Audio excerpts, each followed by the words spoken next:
If I were to sell you a bottle of water for $5,000, what would you do?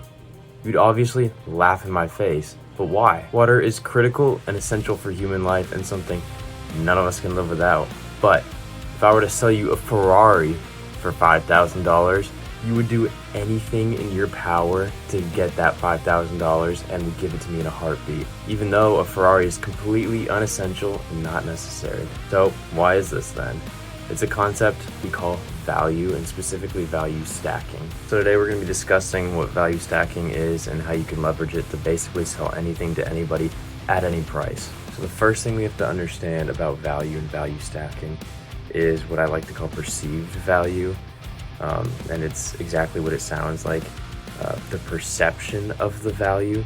And again, we use the same example we used before, water and a Ferrari, right? So we already talked about the actual value. Water will far surpass the value of a Ferrari because it's essential for life. We can't live without it. If we didn't have water, we wouldn't even be able to buy the Ferrari, right? But why is water a mere fraction of the price of a Ferrari? And so a few factors of perceived value so you can understand how to leverage it.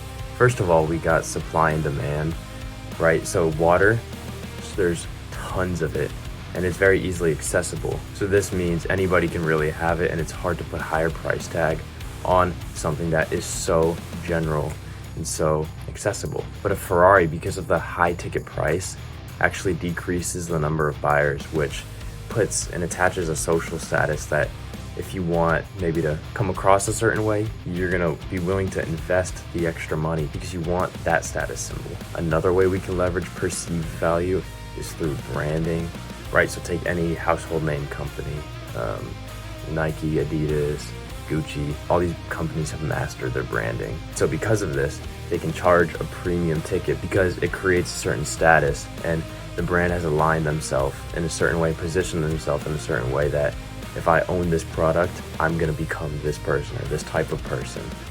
So for Nike, with Michael Jordan, the top athletes are using Nike products. So if I buy a Nike product, I'm associated with those top athletes. For Gucci, these designer expensive brands, I'm like one of these European models or whatever. So whatever business vertical you're operating in, make sure you can create a memorable brand that somebody can associate themselves with. All right, up next we got social proof. This can look like reviews, testimonials, engagement on a brand's social media page, anything of the sort. And where this comes into play is the value of word of mouth. Everybody would rather buy a product from somebody they know and trust and a real human over an advertisement, right? Because the advertisement, for all you know, they could be ripping you off. They could just simply be trying to get your money and do quick business with you.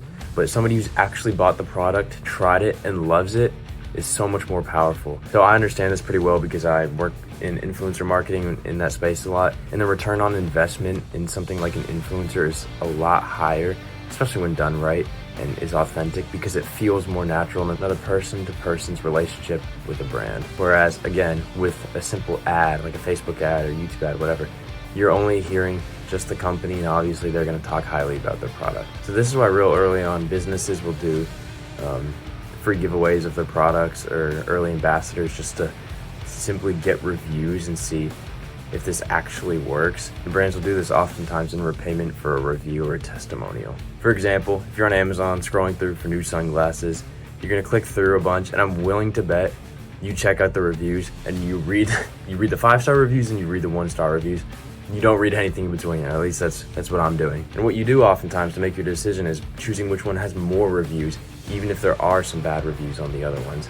So let's say there's the pair of sunglasses that has 5,000 reviews, and it averages out to be 4.5 stars, or a pair of sunglasses that has 5 reviews and it's 5 stars. You're probably gonna go with the more reviews because that's just how our brain works. It's evolutionary.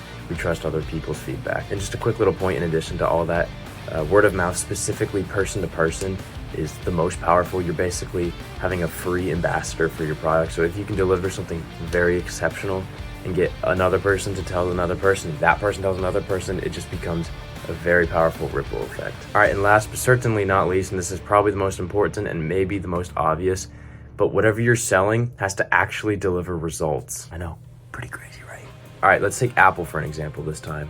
All right, they could have nailed, which they do, their marketing strategy, their branding, celebrity partnerships, everything could have the best, most efficient operations, but if their phones suck, nobody's gonna buy them. You may get an initial group of buyers and you may start off strong, but once people discover it doesn't work, you're gonna lose those customers. And maybe you'll just, because you have a good marketing, you'll keep getting new customers, but you'll never retain customers, and you'll never be able to grow. You'll always just be stagnant here, losing and gaining more customers. So whatever you do, make sure it's exceptional and the product actually can sell itself.